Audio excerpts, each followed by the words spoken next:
Just moving on to her, another question, and perhaps this is all part of the same thing, where she said that she has situations where people are supporting her financially through business, and then they disappear for whatever reason, and then she feels fear around that, and she feels that fear is connected to past events or past relationships or somewhere in the past. What can you offer her in that regard, in relation to that? So we want to encourage her to see it from a different perspective, and that is, well, I create that. I make people walk away. I make people walk away because that was part of my conditioning. I've practiced it quite well. I'm quite competent. That's the first step. Just accepting that I'm competent. I can push people away. I can get rid of them. Because deep down, my tendency is to go back to loss. And that's okay.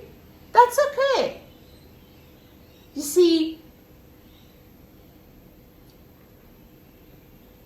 she's a very powerful creator. She attracts, manifests, and then she demanifests. The reason for it is she still finds value in loss because she wants to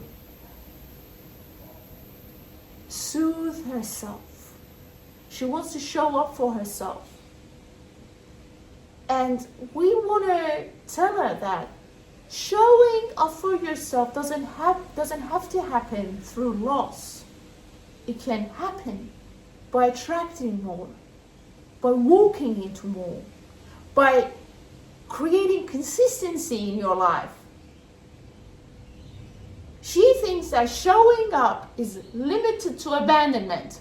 Well, if you guys abandon me, I can show up for myself. And that's where the value is subconsciously. So the pattern must repeat itself. Mm-hmm. But if you could only see it as, I always show up for myself.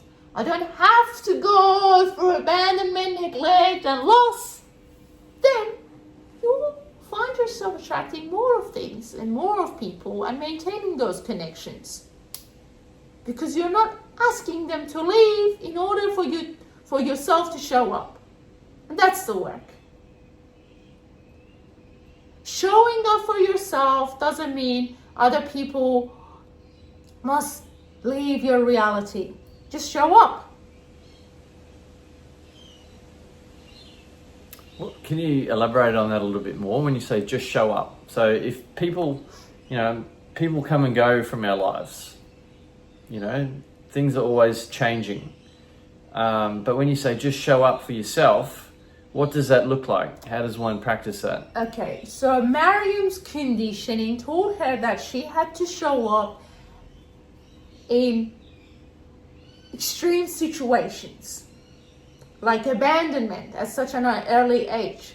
So showing up, according to her belief system, conditioning, and nervous system, is tied to creating abandonment so I can show up. I can look after myself. I can be there for myself.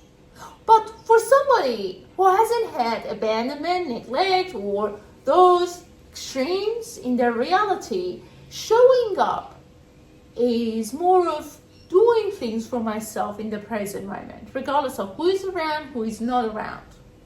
So she gets emotionally charged because when people go away, it means that I have to survive. So survival is tied to showing up. But somebody else with a different belief system doesn't have showing up attached to survival mode. They just know how to show up for themselves. If somebody stops talking to them, it's okay. They don't get emotionally charged because it's not attached to survival. Mm-hmm. It's attached to, reality got changed, a different experience. People come and go. Mm-hmm. But for somebody like Maryam, it's not people come and go. It's, again, I have to survive this very close person that I trusted and I believed that they loved me and supported me. And showed up for me because the other two, who were the primary caregivers, couldn't show up, so she replaced them. She replaced them with others who showed up for her. So the loss of others hurt her so much over the years because they were replaced by her subconscious mind. So everybody that walks into her life is a form of replacement. And when they come, they disappear. That means the disappearing parents, the disappearing mother, the disappearing dad, they both disappeared.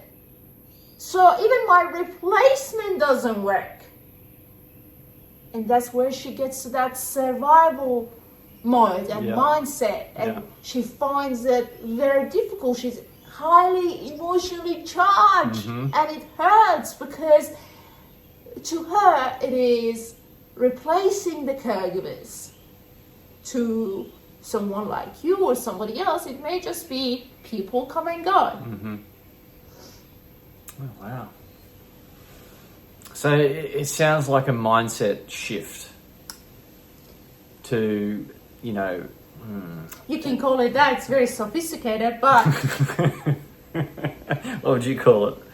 We just explained everything. So you guys are into labels and finding words and like, we're amazed by you.